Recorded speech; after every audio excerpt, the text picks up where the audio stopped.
पेड़ों के नीचे और कब्रिस्तान पे जिन रहते हैं, ये क्या सही है? देखिए, जहां पर अल्लाह का जिक्र नहीं होता है तो एक उसूल, एक जनरल थंब रूल ये है, अब अगर पेड़ों के नीचे अल्लाह का ये जिक्र बहुत कॉमन दिनों, सा एक परसेप्शन है कि ये पेड़ों के नीचे, पीपल के पेड़ के नीचे हाँ, फॉर एग्जांपल। ऐसा खास तौर से हम अपनी तरफ से जो तय कर लेते हैं तो वैसा भी सही नहीं है, क्योंकि कई ऐसे दरख्त होते वहां पर होते नहीं है, तो खामा के डरने की क्या जरूरत है। लेकिन तजुर्बा, एक्सपीरियंस बताया गया कि अक्सर यहाँ पर पाए जाते हैं।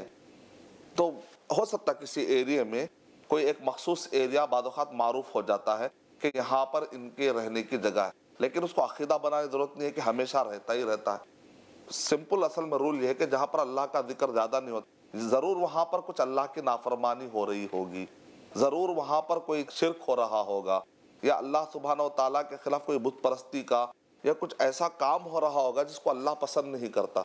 जहाँ पर जिस चीज को अल्लाह पसंद नहीं करता वहां से अल्लाह सुब्हान व तआला की रहमत हट जाती है उस एरिया से, और नतीजे में वहां पर क्या जिन्नों का, शैतानों का बसेरा हो जाता है। क्योंकि वमन यअशु अन ज़िक्र रहमानी नुक़य्यिद लहू शैताना, जो रहमान के जिक्र से मुंह मोड़ता है तो अल्लाह ताला कह रहे हैं वहां पर हम शैतान को मुसल्लत कर देते हैं। तो एक जनरल रूल है, इसलिए हम क्या कहते हैं, अऊज़ु बिल्लाहि मिनश शैतानिर रजीम, शैतान रजीम से हम पनाह मांगते हैं। किसकी पनाह में आते हैं हम? अल्लाह सुब्हानहू व तआला की पनाह लेते हैं।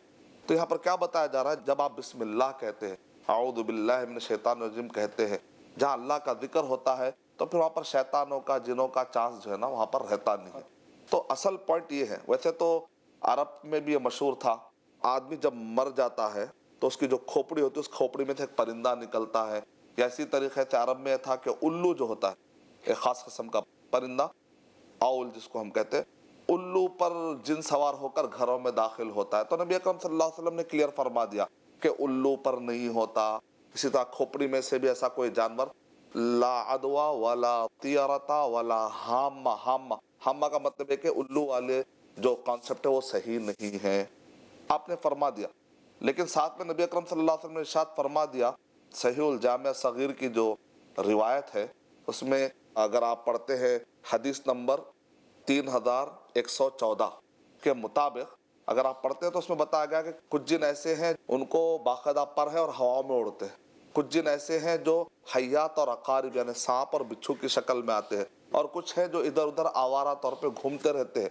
काला कुत्ता, काला कुत्ता खास तौर से पूरी तरह से काला कुत्ता हो और दो वाइट वाइट डॉट आपको नजर आते हैं, इस टाइप का जो कुत्ता है अक्सर शैतान और जिन इसको सवारी बना लेते। तो ऐसे बात जैसे सांप को सवारी बनाने का, बिच्छू को बनाने का, सवारी बनाने का जिक्र मिलता है, लेकिन अपनी तरफ से हम तय नहीं कर लेना है कि ये दरख्त होगा, ये उल्लू होगा। उल्लू का तो आपने इनकार ही कर दिया, नबी अकरम सल्लल्लाहु अलैहि वसल्लम ने फरमाया कि ऐसा नहीं है। लेकिन एक अच्छा खासा इंसान जो अल्लाह का जिक्र नहीं करता उस इंसान के अंदर आ जाता है।